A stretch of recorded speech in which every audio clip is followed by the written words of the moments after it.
கோவை கிணத்துக்கடவு பக்கத்தில் இளைஞர் அஸ்வின் கொடூரமா வெட்டி கொலை செய்யப்பட்டிருந்த சம்பவம் தொடர்பாக தினேஷ் மாதேஷ் ஆகிய இருவர் கைது செய்யப்பட்டிருந்தாங்க. இந்த நிலையில் போலீசாரிடமிருந்து தப்பிக்க முயன்ற போது அதில் ஒருவர் மாதேஷ் என்பவருக்கு கை முறிவு ஏற்பட்டு இருக்கிறது. தொடர்பான கூடுதல் விவரங்களோடு இணைகிறார் செய்தியாளர் கார்த்திக். வணக்கம், விவரங்களை பதிவு பண்ணலாம். வணக்கம். கோவையில் நேற்று 16 வயது சிறுவன் மற்றும் 22 வயதுடைய அந்த மாதேஷ் என்ற 2 பேர் பாத்தீங்கன்னா அஸ்வின் என்ற ஒரு 22 வயது பையனை நேற்று அதிகாலை அவருடைய வீட்டுல புகுந்து ஒரு முன்பகை காரணமாக அரிவாள், சுத்தி, கத்தி இந்த 3 பொருட்களை வச்சு மிக கொடூரமாக கொலை செஞ்சாங்க. அந்த கொலை செய்தது மட்டும் இல்லாம அதை வீடியோவாக பதிவு செய்து செல்பி வீடியோவும் மாற்றி அதை சமூக வலைதளங்களை பதிவிட்டு அங்கிருந்து தப்பித்து சென்றாங்க. இந்த சம்பவம் தொடர்பாக கோவை மாவட்ட காவல்துறை ஒரு 5 தனிப்படை கிணத்துக்கடவு போலீசார் வழக்கு பதிவு செய்து விசாரணை மேற்கொண்டு வந்தாங்க.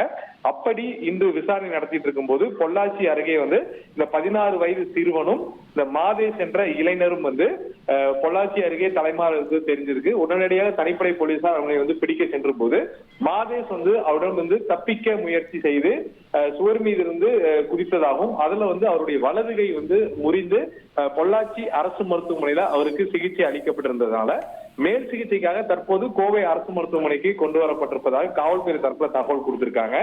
ஏற்கனவே இந்த இளைஞர்கள் முன்பகை காரணமாக அந்த அஸ்வின் என்ற இளைஞரை கொடூரமாக கொலை செய்தது மட்டும் இல்லாம அந்த கொலை செய்ததற்கான அந்த கத்தி, அரிவாள் இது அனைத்துமே சமூக வலைதளங்களை பகிர்ந்தும் கொலையை எப்படி செய்தேன் என்பதையும் பகிர்ந்து வீடியோ வெளியிட்டிருந்தாங்க.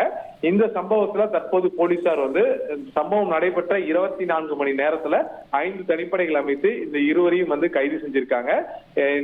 இவர்களுக்கு அந்த உடல் பரிசோதனை முடித்த பிறகு நீதிமன்றத்தில் ஆஜர் செய்யப்பட்டு அவங்க சிறையில் அடைக்கப்படுவார்கள் என எதிர்பார்க்கப்படுகிறது. அந்த 16 வயது சிறுவன் சீர்திருத்த பள்ளியில் சேர்க்கப்படுவார் என காவல்துறை தரப்புல தகவல் வெளியாகிருக்கு. உங்களுடைய விவரங்களுக்கு நன்றி கார்த்தி. இனி செல்லும் இடமெல்லாம் செய்தி. தந்தை டிவியின் வாட்ஸ்அப் சேனலை ஃபாலோ பண்ணினா செல்ல இருக்கும் இடமெல்லாம் செய்தி.